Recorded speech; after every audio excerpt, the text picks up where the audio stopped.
नमस्कार दोस्तों, आज मैं आपको सुनाऊंगा हमारा प्यार नहीं मिल सकता। एक बहुत ही दर्द भरी प्रेम कहानी।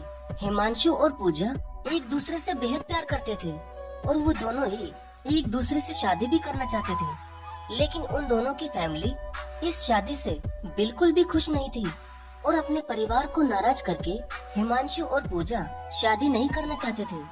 तभी एक दिन दोनों ने ही मजबूर होकर एक आखिरी फैसला लिया। उन्होंने एक दूसरे से आखिरी बार मिलकर ये फैसला लिया कि हम अपने परिवार को दुखी करके ये शादी नहीं कर सकते, और ये कहकर हिमांशु और पूजा ने एक दूसरे से ये वादा किया कि जिंदगी में अब हम दोबारा कभी नहीं मिलेंगे।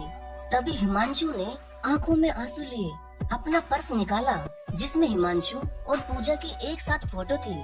तभी हिमांशु ने उस फोटो को निकालकर उसे बीच में से काट दिया और सिर्फ पूजा की फोटो अपने पर्स में डाल ली।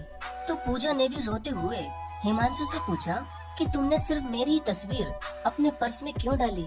तो हिमांशु ने कहा कि पूजा, मैंने ये फोटो अपने पर्स में इसलिए डाली ताकि जब भी मुझे तुम्हारी याद आए तो मैं तुम्हारी फोटो को देखकर हमारे प्यार के बीते हुए लम्हे याद कर सकूं, और तुम्हारी अकेले की फोटो इसलिए डाली ताकि मुझे ये भी याद रहे कि हमारा प्यार कभी नहीं मिल सकता। अब हिमांशु और पूजा खूब रोते हुए आखिरी बार गले मिलकर एक दूसरे से हमेशा हमेशा के लिए अलग हो गए। तभी एक दिन हिमांशु को पूजा ने फोन करके कहा कि हिमांशु, मुझे तुम्हारी बहुत याद सताती है, इसलिए अब मैं तुमसे बहुत दूर किसी दूसरे शहर में जा रही हूँ, और अब प्लीज तुम मुझे कभी भी फोन मत करना क्योंकि मैं अपना नंबर चेंज कर रही हूँ। इतना कहकर पूजा ने खूब रोते हुए हिमांशु को आई लव यू कहा और फोन काट दिया। तभी हिमांशु भी खूब रोता हुआ अब अपनी हिम्मत हार चुका था। समय यूं ही बीतता गया। अब हिमांशु उदास था, लेकिन कहते हैं ना, वक्त हर जख्म को भर देता है। हिमांशु ने अब खुश रहना सीख लिया था और अब वह एक बड़े ऑफिस में नौकरी भी करने लगा था। अब रोज ही वो अपनी जॉब पर जाता था और वहाँ सबसे खूब हंसी मजाक भी करता था।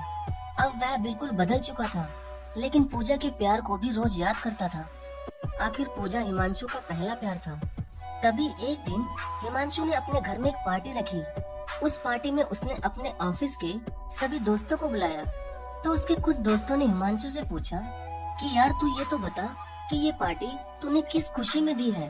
तो हिमांशु ने कहा कि यार, कितने दिन हो गए मैंने तुम्हें एक भी पार्टी नहीं दी, तो मैंने सोचा क्यों न आज तुम सबको एक पार्टी दूं। इसलिए आज मैंने तुम सबको एक छोटी सी पार्टी दी है। इस पार्टी में हिमांशु ने अपनी एक बचपन की दोस्त नेहा को भी बुलाया था। तो नेहा ने हिमांशु से कहा कि हिमांशु, मुझे बहुत खुशी है कि तुम अब खुश हो, वरना पूजा के जाने के बाद तो जैसे तुम बिल्कुल ही हंसना ही भूल गए थे।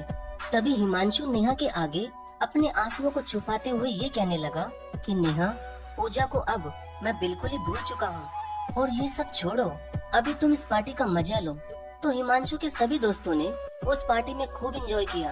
अब पार्टी खत्म हो चुकी थी और उस पार्टी में अब बस नेहा और हिमांशु ही थे।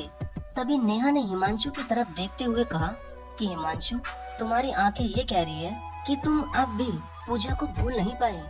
इतना सुनकर हिमांशु अपने आंसू रोक नहीं पाया और उसने नेहा से कहा कि हाँ नेहा, मैं पूजा को कभी भी नहीं भूल सकता, और ये पार्टी भी मैंने पूजा के लिए ही रखी थी क्योंकि आज उसका जन्मदिन है।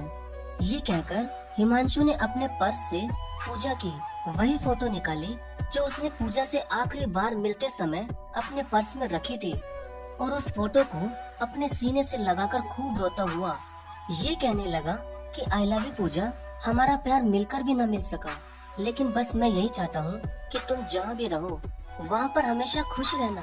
ये देखकर हिमांशु की दोस्त भी उसका इतना दर्द देखकर रोती हुई वहाँ से चली गई, और हिमांशु वही पूजा की फोटो को अपने सीने से लगाए बैठा हुआ खूब रो रहा था। तो दोस्तों, सच्चे प्यार में अड़चने बहुत सारी आती हैं, और ज्यादा गुस्सा तो हमें तब आता है कि जब हमारे प्यार को हमारे घर वाले भी बिल्कुल नहीं समझते, और इसलिए मजबूर होकर हमें हमारे प्यार को भूलना पड़ता है। धन्यवाद।